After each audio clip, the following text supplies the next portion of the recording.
صلو علی الحبیب صلی اللہ تعالی علی محمد۔ گجرانوالا انشاءاللہ الکریم دعوت اسلامی کے سنتوں پر ہفتہ وار اجتماع میں کل حاضری اور بیان کی سعادت ملے گی۔ اللہ سفر کو قبول فرمائے اپنے حبیب کے صدقے میں۔ سفر میں اگر یا قدوس یا قدوس یا قدوس پڑھا جائے تو تھکن نہیں ہوتی۔ مجھ کو ملی ہے عزت عطار کی بدولت۔ الحمدللہ گجرانوالا میں حاضری ہو چکی ہے اور اب فیضان مدینہ کی طرف جا رہے ہیں۔ حاجی اظہر ابن شورا کی ہمراہی میں انشاءاللہ الکریم جہنمی اور جنتی، اس تعلق سے سورہ دخان میں جو آیات بیان ہوئی ہیں وہ بیان کرنے کی نیت ہے۔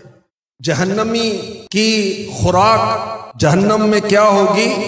جہنم کا کانٹے دار درخت جو بہت کڑوا ہے، اور اس جہنمی زقوم کی کیفیت یہ ہے کہ گلے ہوئے پگھلے ہوئے تانبے کی طرح پیٹوں میں جوش مارتا ہوگا، جیسے کھولتا ہوا پانی جوش مارتا ہے۔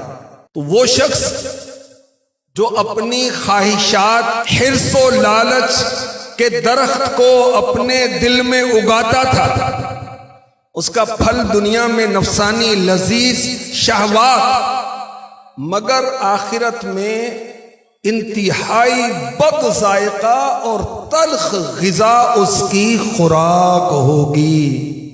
آخری نبی مکی مدنی صلی اللہ علیہ وآلہ وسلم نے فرمایا، اگر زقوم کا ایک قطرہ دنیا میں ٹپکا دیا جائے تو دنیا والوں کی زندگانی خراب ہو جائے۔ اس شخص کا کیا حال ہوگا جس کا کھانا ہی زقوم ہوگا؟ ایک قطرہ پوری دنیا کی بربادی کے لیے کافی ہے۔ اللہ کی پناہ، اللہ کی پناہ۔ الہی جہنم سے آزاد کر دے، میں فردوس میں داخلہ مانگتا ہوں۔ اللہ وہ جنت عطا فرما جس میں ہم تیرا دیدار کریں، اس جنت میں داخلہ عطا فرما جہاں حسنین کریمین کی زیارتیں ہوں گی، صحابہ کی زیارتیں ہوں گی، تیرے پیارے محبوب کا دیدار ہوگا۔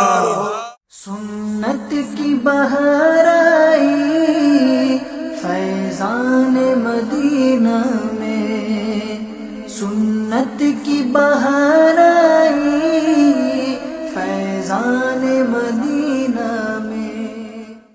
الحمدللہ گجرانوالا عظیم الشان اجتماع ہوا، مسجد بیسمنٹ بھری ہوئی تھی اور ملاقات شاید ہزاروں اس ٹائم بھائی سے ہوئی۔ الحمدللہ اس کے بعد اب ہم فیضان مدینہ سے کہیں جائیں گے انشاءاللہ الکریم۔ اللہ پاک قبول فرما لیں۔